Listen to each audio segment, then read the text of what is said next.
Kok gue nervous ya? Padahal begini doang sih cuman. Halo guys, balik lagi di channel gue, Chan The Vlog. Nah, kali ini gue bakal wawancara salah satu mahasiswa Indonesia yang pasti keren banget. Jadi lo harus cek sampai akhir ya, tonton terus sampai akhir. Nah, kali ini mahasiswa ini punya pengalaman yang menarik di studi sebelumnya. Jadi kita langsung mulai aja. Siapa namanya? Ya, nama saya Abiyu, berasal dari Bogor. Dulu saya asal dari Bogor S1, dulu saya di ITB jurusan fisika. Sekarang saya menempuh pendidikan S2 melalui beasiswa Ignasi di jurusan Material Science and Engineering. Oke. Baru semester 1 sih. Oke. Jadi dulu S1-nya di ITB. Iya. Kemudian jurusan fisika. Ya, betul. Terus ngambil S2 material. Iya, betul ya. Balik angin. S2 material di Politeknika Warsaska. Kenapa dulu waktu S1 milih jurusan fisika? Ya, menarik juga ya, soalnya jarang kan ya yang dulu jurusan fisika. Biasanya kalau ITB paling yang banyak teknik perminyakan, teknik industri. Dulu ya sebenarnya saya dulu suka fisika. Angkatan tahun berapa sih? Saya 14. Angkatan 14 ya, Iya, terus 14. ngambil fisika. Jadi fisika, SMA suka fisika, terus saya juga suka baca buku sains populer gitu kan. Pernah ikut ini nggak, Olimpiade Fisika gitu? Olimpiade malah bukan fisika, saya ikut Olimpiadenya komputer malah. Olimpiade komputer, menang sampai tingkat apa? Enggak menang. Oh, nggak menang. Penghibur. Oh, penghibur. Jadi Iya. dulu jadi dulu pernah ikut Olimpiade komputer, Iya, komputer. terus merasa senang dengan fisika. Iya, saya senang fisika. Daftar fisika ITB. Iya. Dulu pilihannya apa aja? Waktu daftar SNPTN. Dulu saya agak lucu ya, saya dulu FMIPA ITB. S2 dulu saya elektro ITS. S2 dulu elektro ITS. S2, pilihan kedua elektro ITS. Oh, pilihan duanya. S2. Pilihan duanya ke elektro ITS. Iya, benar. Terus pilihan Udah itu aja, ketiga saya pilih dua doang. cuman karena Saya baru ingat kenapa saya dulu pilih fisika. Kenapa tuh? Dulu saya tuh di fisika, ada kan di SMA kelas fisika gitu. Si dosennya jelasin gitu. Saya tanya-tanya terus tuh dosennya, saya cecer, "Pak, kenapa gitu, Pak?" Kan biasanya SMA mah ngasih rumus aja kan ya. Saya tanyain kenapa. Terus si bapaknya ngomong, "Udah, kamu masuk jurusan fisika aja biar kejawab." Ya udah saya masuk, saya turutin. Oke. Gara-gara itu jadi senang fisika ya? Ah, iya. Sebenarnya benar-benar senang atau enggak? Setelah melewati fisika selama berapa tahun? 4 tahun atau 3 tahun? 4 tahun saya. 4 tahun ya? Dulu senang, sekarang berkurang. Kenapa tuh? Susah soalnya. Makanya, ya? iya susah.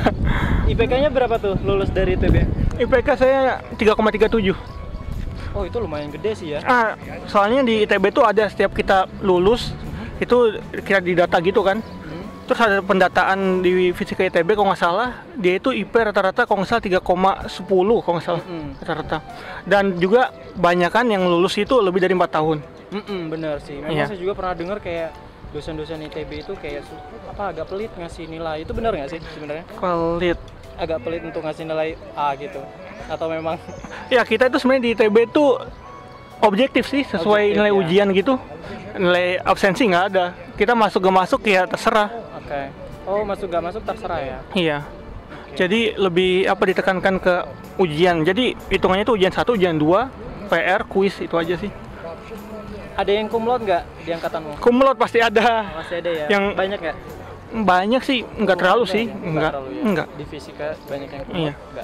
Enggak. Terlalu banyak ya? Nggak terlalu banyak. Oke. Terus kenapa dari fisika beralih ke teknik material? Ya mungkin banyak orang lihatnya itu kayak jauh nggak sih itu, menurut kakak jauh nggak? Ya sebenarnya Dekat, kan? ada beririsan kan, karena Iya. di fisika juga ada fisika material. Iya benar. Nah, terus ada juga jurusan teknik material. Iya. Kan itu memang sedikit ya berbeda lah. Tapi kenapa akhirnya memutuskan udahlah kayaknya ke teknik material aja gitu? Soalnya kan jadi tesis saya tuh tugas akhir tuh tentang material. Jadi saya tertarik masuk material. Saya juga dulu spesialisasinya material. Jadi di fisika ITB itu ada spesialisasi banyak gitu ya. Jadi nggak cuma fisika, ada fisika material, biofisika, medis. ya betul.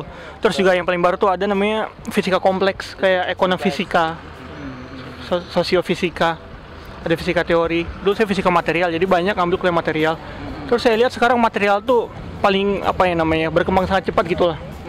Kita lihat sekarang Nobel juga akhir-akhir ini Nobel fisika juga bidang material banyaknya sekarang. Oh gitu. Iya. Itu alasannya pindah ke fisika material. Ya, saya lihat material tuh paling berkembang dengan sangat cepat gitu. Tapi apa nggak sayang sih? Maksudnya kan di fisika juga ada konsentrasi material kan? Iya. Maksudnya dari science ke science kan? Iya. Karena kalau yang saya tahu misalkan di teknik material ini lebih ke engineeringnya kan? Betul. Nah itu kenapa nggak ke yang science-nya aja yang lebih ke science? Itu yang menariknya sekarang tuh termnya itu bukan material engineering, tapi sekarang tuh digalakkan namanya MSI atau Faculty of Material Science and Engineering. Jadi kita dapat science-nya dan juga engineering. Ya. Oke, tapi tetap judulnya material engineering ya kuliahnya. Malah uniknya sih gini sih.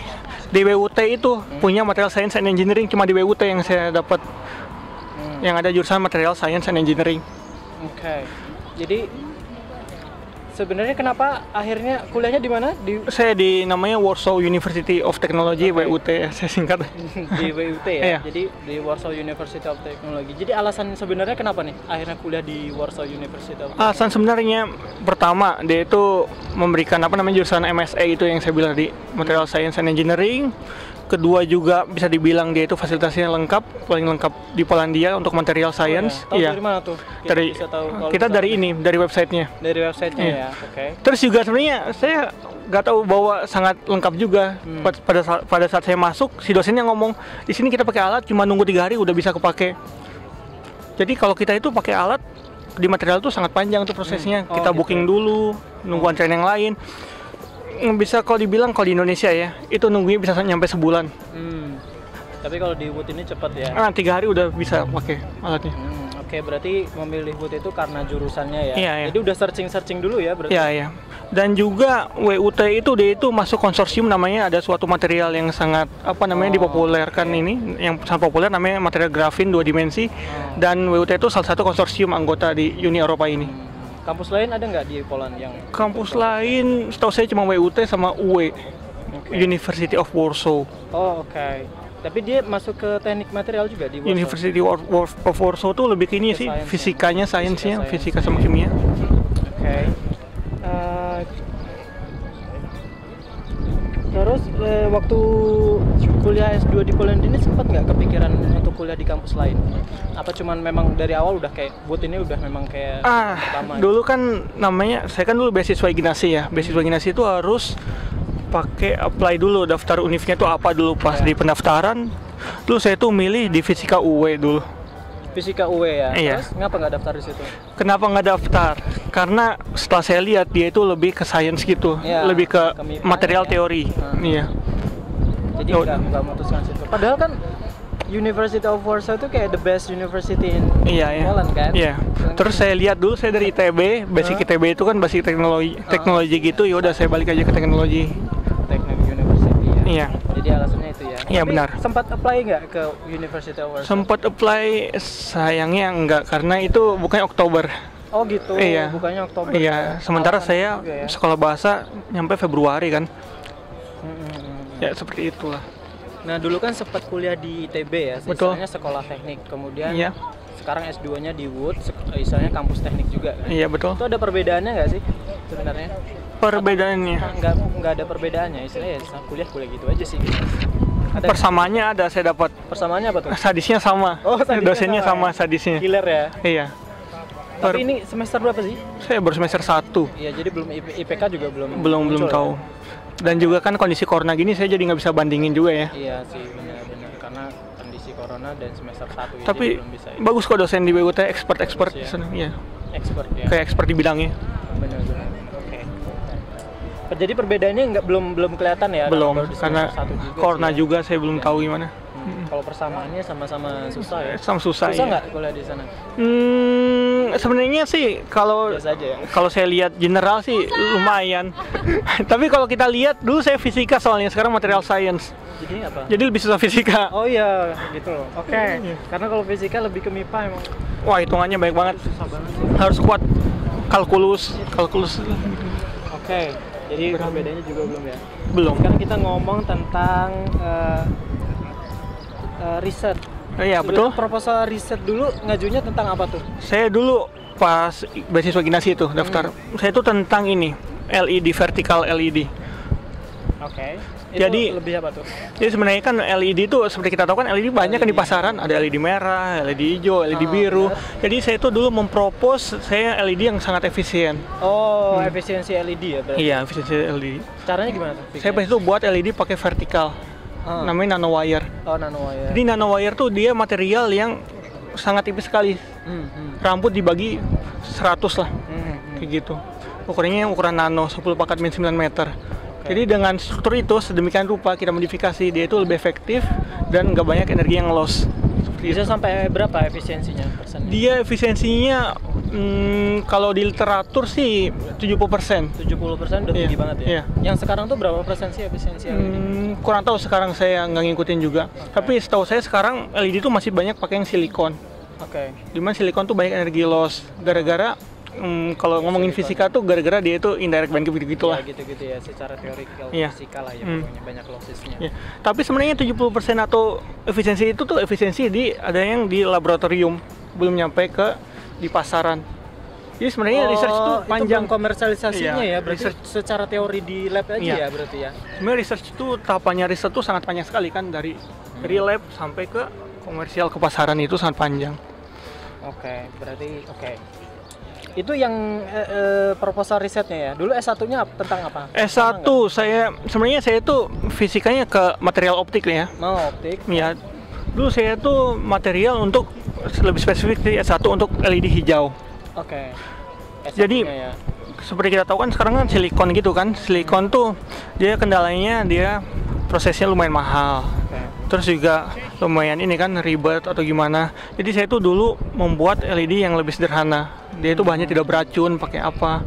Namanya zinc oxide. Jadi kayak gitu. Jadi berkaitan sih ke material untuk material optik. Seperti itu. Oke. Dan juga S1 saya sebenarnya itu materialnya nggak LED aja sih, tapi saya lebih lihat sifat optiknya dan diaplikasikan ke misalkan berhubungan dengan optik itu sendiri, kayak sensor cahaya. Oh. Sensor cahaya untuk cahaya ultraviolet. Kenapa saya belajar ultraviolet? Karena ultraviolet kan seperti kita tahu kan bisa buat kanker kan, untuk kulit manusia. Dan itu tuh dia itu panjang gelombangnya itu tertentu gitu di ultraviolet. Jadi kita bisa material deteksi untuk ultraviolet itu sendiri. Oke. Ya gitulah. Terus yang S2 ini akhirnya fokusnya yang sama dengan proposal itu atau berbeda? Agak berbeda sih. Agak berbeda. Iya. Jadi gimana? Diganti karena tidak memungkinkan untuk dilakukan riset di situ atau gimana? Bukan, karena saya bukan fisika lagi. Jadi ke material engineering. Jadi rubah ya? Saya rubah. Sekarang tentang apa rencananya? Saya rencana sih saya pengennya lebih ke solar cell sih ya. Oke, iya, berarti fisika material untuk solar cell ya? Iya, untuk lebih ke engineering. Jadi yang S2 ini bakal tentang yang fisika material untuk PV ya? Iya, PV. Fotovoltaik, kan? Iya, solar cell. Ke material itu sendiri. Lebih detailnya udah kepikiran belum? Belum sih, soalnya tapi sih gambarannya arahnya ke sana ya. Tapi Juli kan saya mau internship juga ya. Di mana tuh? Di namanya Police Academy of Science, tahu? PAN ya? Iya, PAN ya, betul. PAN ya. Mudah-mudahan dapat gambaran lah dari sana. Udah keterima di sana? Saya interview Senin ini. Oh, Senin baru interview. Iya. Oke. Dan materinya tentang itu material di PV Iya, itu ya? polimer solar cell. Oke, jadi tadi S1-nya itu tentang LED hijau ya. Iya, betul. Kemudian proposal risetnya tentang Nanowire namanya. nanowire untuk Iya. LED. Kemudian berubah lagi untuk berubah karena sekarang kan sudah material engineering ya. Jadi Iya. kayak berubah ke Lebih ke efisiensi lah gitu. PV, efisiensi PV ya. Udah. Oke, itu tadi tentang riset. Nah, sekarang sebelum kesini pernah daftar beasiswa lain nggak? Banyak itu. Banyak ya? Saya lulus 2018. Sekarang Oke. sekarang aja saya baru kuliah 2020. Berarti ada hampir setahun setengah lah ya gap. Jadi ceritanya itu saya tuh dulu habis lulus saya langsung ke Australia. Jadi ada program kayak research gitu kan. Oke. Research intern untuk negara-negara berkembang. Jadi saya daftar, keterima alhamdulillah ke Australia selama 3 bulan. Salah satu kampus top di Australia namanya Australian National University. Anu ya. ANU. Saya di fakultas namanya Electronics Material Engineering. Jadi saya semenjak di research itu saya udah di Materials Engineering. Jadi di sana 3 bulan.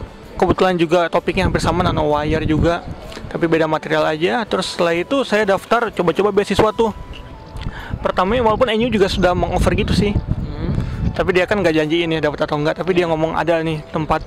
Tapi uniknya yang mau saya tekankan gitu, di Australia itu sistemnya jadi habis S1 bisa langsung S3. Iya. Jadi S2 tuh nggak wajib. Jadi dia mau-offer untuk S3 langsung. Oke. Tapi saya masih mikir-mikir juga kan. Masih muda juga, pengen S2 juga kan. Oke. Iya. Jadi alasannya nggak langsung Iya. itu karena memang Ya saya juga mikir, saya kan mau material engineering, mau nyebrang. Mungkin saya perlu basic-basic course di S2 yang saya ambil. Seperti itu. Setelah itu Australia, saya daftar di Monash, di NU. Tapi nggak saya sampai akhir, soalnya dapat ini dulu, Polandia duluan. akhirnya Iya. kalau di Polandia. Setelah itu saya daftar Stunet, Stunet, oke. ya di Belanda. Oke. Itu juga nggak lolos. Oke. Mungkin ada beberapa kekurangan kali di aplikasi atau gimana. Apa tuh perkiraan kurangnya? Mungkin pengalaman-pengalaman kayak di sosial masyarakat kali saya kurang. Oh gitu ya, oke. Terus ada lagi beasiswa lain? Beasiswa lain, LPDP. Makanya itu saya mau daftar LPDP tapi saya lagi di Australia itu. Oh gitu. Iya. Jadi kendala jarak ya. Mungkin udah jalannya kali ya. Oke. Terus LPDP nggak nyoba. Beasiswa Jepang saya nyoba ya? Nggak kayaknya. Beasiswa Jepang Enggak. Yang ke Korea? Enggak. Korea nggak. Taiwan? Saya nggak mau di Asia dulu. Oke, jadi memang arahnya ke Iya, di selain Asia lah ya. Iya, Australia atau di Eropa ya. Eropa itu kan enak juga kan, dia satu benua itu terintegrasi gitu kan. Kita mau riset di tempat lain, ke Jerman deket, mau ke Switzerland deket. Itu kelebihannya Eropa. Oke. Oke, tadi dapat beasiswa itu yang ke Australia Iya, itu Australia. dapat beasiswa nggak? Australia Atau biaya sendiri? Emang sultan Itu- sih kalau biaya sendiri. enggak di Australia tuh jadi kelas 3 tuh auto beasiswa kayak di sini nggak sih Polandia itu? Enggak, maksudnya yang riset yang 3 bulan Iya dapat beasiswa. dapat ya? Iya, itu Dari jadi- beasiswa dari mana kampusnya? Enggak dari profesornya. Oke, dari profesor. Iya, jadi dia itu namanya Profesor Cenupati Jagadis. Jadi dia Oke. itu buka beasiswa untuk negara-negara berkembang. Mungkin Oh, kalau oke. pada mau daftar juga itu terbuka banget itu. untuk umum ya. Iya, ada linknya. Oke, itu jadi beasiswa untuk apa namanya programnya? Namanya Cenupati Jagadis. Itu nama Scholarship. orang ya kayaknya. Nama orangnya betul. Kayak orang Jadi dia India itu sih. ya researcher India. Oh, Dia gitu. tuh jadi kayak leading researcher lah di bidang nanoteknologi.